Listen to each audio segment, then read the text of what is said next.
बात उस मिशन की करते हैं जो नासा के लिए मिशन इम्पॉसिबल बनता जा रहा है। नासा ने सुनीता विलियम्स और वलमोर को इंटरनेशनल स्पेस स्टेशन भेजा और कहा कि हम सबसे आगे पहुंच रहे हैं, सबसे कामयाब मिशन कर रहे हैं। बोइंग स्टार लाइनर कैप्सूल से दोनों अंतर्राष्ट्रीय स्पेस स्टेशन गए, लेकिन तभी से दोनों अंतर्राष्ट्रीय स्पेस स्टेशन में फंसे हुए हैं। नासा कभी सुनीता से स्पेस से ही प्रेस कॉन्फ्रेंस कराता है। एस्ट्रोनॉट ठीक हैं, सुरक्षित हैं, वापस जल्द आएंगे, लेकिन तारीख नासा नहीं बता पा रहा है जिस दिन दोनों अंतरिक्ष यात्री वापस लौट पाएंगे। सुनीता विलियम्स 5 जून को अंतर्राष्ट्रीय स्पेस स्टेशन पहुंची थी। 8 दिन बाद यानी 13 जून को दोनों को वापस धरती पर लौटना था, लेकिन आज दोनों अंतरिक्ष यात्रियों को 77 दिन बीत चुके हैं और दोनों अंतरिक्ष स्पेस स्टेशन में अभी तक फंसे हुए हैं। 77 दिन बाद तक फंसे हुए हैं। आप सोचिए, सिर्फ 8 दिन का मिशन था, 77 दिन बाद मिशन पूरा नहीं हो पाए, जिसकी वजह से दोनों अंतरिक्ष में अटके हैं और इतने लंबे समय तक फंसे रहने की वजह से उनकी आंखों में दिक्कत शुरू हो चुकी है। सुनीता विलियम्स को साफ दिखाई देना बंद हो गया है, उनको धुंधला दिखाई दे रहा है। एक और डरावनी खबर लेकिन इसके साथ है। अमेरिका के पूर्व military space system commander Rudy Ridolfi ने कहा कि सब टेंशन में आ गए। उन्होंने एक ऐसे खतरे के बारे में बताया जिससे कि दोनों एस्ट्रोनॉट की जान जा सकती है, दोनों भाप बन सकते हैं। रूडी डोल्फी ने 2 बड़ी बातें कहीं, मैं बताता हूं आपको। पहली बड़ी बात कि कैप्सूल को सही एंगल पर रखना होगा। अगर एंगल जरा गलत हुआ तो कैप्सूल फिर अंतरिक्ष की तरफ जाएगा, जिससे एस्ट्रोनॉट फिर अंतरिक्ष में फंस जाएंगे। दूसरी बड़ी बात यह है कि अगर कैप्सूल को सही एंगल पर नहीं रखा गया तो हीट शील्ड फेल हो सकती है और उसके बाद ओवरहीटिंग होगी, भाप बनेगी और दोनों एस्ट्रोनॉट इसमें मारे जा सकते हैं। अंतरिक्ष में फंसे दोनों एस्ट्रोनॉट के लिए इंतजार हर पल लंबा हो रहा है, लेकिन नासा अभी तक कह रहा है कि ऑल इज वेल, दोनों यात्रियों के भाप बनकर खत्म हो जाने का खतरा है, यही कहा जा रहा है और एक गंभीर चिंता है। इस मुद्दे पर हमने एक्सपर्ट से बात की और जाना कि जब एस्ट्रोनॉट के सामने ऐसी चुनौती आ जाती है तो उसका सॉल्यूशन क्या होता है। इसके साथ सुनीता विलियम्स और बेरी इंटरनेशनल स्पेस स्टेशन गए, उसमें वापस आने के लिए प्रयास किया। तो इस तरह से यह खतरनाक हो सकता है। क्या है प्रॉब्लम? वह यान वापस आने के समय धरती के अंदर आना है, धरती के वायुमंडल के अंदर आना है। सो एटमॉस्फेयर में वह घुसने के समय फ्रिक्शन हो सकता है। एटमॉस्फेयर से वह यान टकराएगा तो वह फ्रिक्शन में बहुत ज्यादा हीट पैदा होगा। समथिंग 1000-2000 डिग्री हीट हो जाएगा। हीट में वह यान पूरा टुकड़ा हो जाएगा। जब हम लोग खुद इंतजार करते हैं तो 1 मिनट 1 घंटे जैसा लगता है। अब आप उन दोनों एस्ट्रोनॉट के बारे में सोचिए जो इस साल जून की शुरुआत से वापस लौटने की राह तक रहे हैं, इंतजार कर रहे हैं। दोस्तों, सुनीता विलियम्स भारतीय मूल की अमेरिकी अंतरिक्ष यात्री एक ऐसा नाम है जो अंतरिक्ष मिशन की दुनिया में इतिहास लिख चुका है। उनकी हालिया वापसी एक बार फिर पूरी दुनिया को हैरान कर दिया।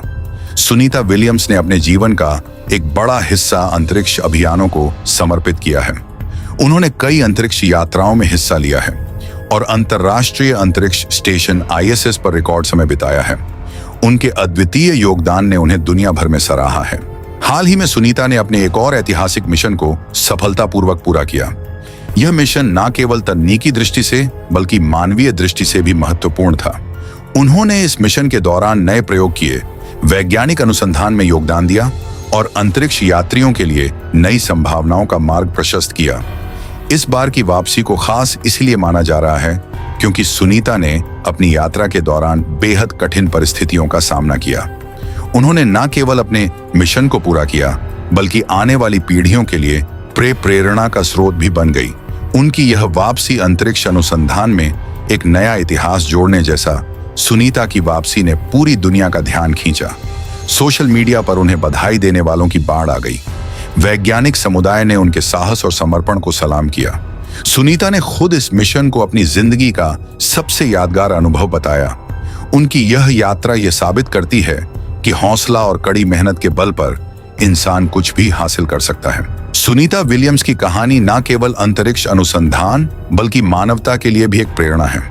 यह कहानी सुनीता विलियम्स के अदम्य साहस और मेहनत का प्रतीक है, जिसने न केवल अंतरिक्ष विज्ञान में बल्कि लाखों दिलों में भी अपनी जगह बना ली है। सुनीता विलियम्स की तस्वीरों पर अब नासा की भी प्रतिक्रिया सामने आ गई है।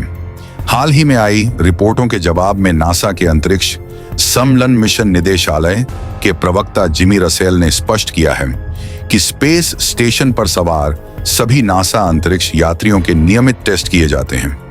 उनकी निगरानी समर्पित सर्जनों द्वारा की जाती है।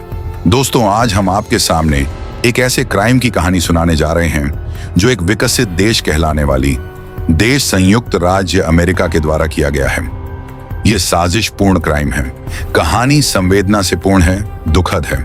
हम बात कर रहे हैं भारतीय मूल की अंतरिक्ष वैज्ञानिक सुनीता विलियम की। आपको शायद विदित होगा कि 5 जून 2024 को सुनीता विलियम और उसके साथी Barry Wilmore Boeing Starliner अंतरिक्ष यान से अंतर्राष्ट्रीय अंतरिक्ष स्टेशन के लिए रवाना हुए थे। लेकिन आज 7 महीने के बाद भी धरती पर वापस नहीं आ सके हैं। और अंतर्राष्ट्रीय जगत में जब नासा की निंदा हो रही है तो उसने इसके लिए अनेक बहाने बनाने प्रारंभ कर दिए हैं। नासा पूरे 7 माह का वक्त जाया कर चुका है। क्या पता नासा सुनीता को अंतरिक्ष में मारकर क्या सिद्ध करना चाहता है? क्या वह यह देखना चाहता है कि सारी सुविधाओं के होते हुए मनुष्य कितने दिनों तक अंतरिक्ष में जीवित रह सकता है? दोस्तों, अब नासा स्पेस 1 का ड्रैगन क्रू कैप्सूल अपने बनने के बाद से अब तक 46 बार लॉन्च हो चुका है। 42 बार अंतर्राष्ट्रीय अंतरिक्ष स्टेशन की यात्रा की है। 25 बार रीफ्लाइट हुई है। इस कैप्सूल में एक बार में 7 एस्ट्रोनॉट्स के बैठने की व्यवस्था है। यह दुनिया का पहला निजी स्पेसक्राफ्ट है जो लगातार स्पेस स्टेशन पर एस्ट्रोनॉट्स और कार्गो लेकर आता जाता रहा है। खाली कैप्सूल का वजन 7,700 किलोग्राम होता है। जब यह कार्गो और एस्ट्रोनॉट्स के साथ लॉन्च किया जाता है तब इसकी अधिकतम वजन क्षमता 12,500 किलोग्राम होती है। यह किसी ऑर्बिट में 6,000 किलोग्राम वजन पहुंचा सकता है। स्पेस स्टेशन तक यह 3,307 किलोग्राम वजन पहुंचा सकता है या वापस ला सकता है। आमतौर पर इसमें 2 से 4 एस्ट्रोनॉट्स बैठते हैं। इमरजेंसी में 7 बैठ सकते हैं। अगर यह सिर्फ अपने दम पर धरती की निचली कक्षा में उड़ान भरे तो यह 10 दिन तक अंतरिक्ष में रह सकता है। तो दोस्तों, वीडियो को यहीं पर खत्म करते हैं। इस वीडियो को एक लाइक जरूर करें। और दोस्तों, आप सभी वीडियो को देख लेते हैं लेकिन सब्सक्राइब नहीं करते। प्लीज मेरे चैनल को सब्सक्राइब जरूर करें और अपने मित्रों तक इस वीडियो को शेयर करें ताकि उन्हें भी जानकारी मिल सके। और अपने भरोसेमंद चैनल को सब्सक्राइब जरूर करें और बेल आइकन को ऑल पर सिलेक्ट करना बिल्कुल ना भूलें। मिलते हैं किसी और नॉलेजेबल वीडियो के साथ। इस वीडियो को अंत तक देखने के लिए बहुत बहुत धन्यवाद।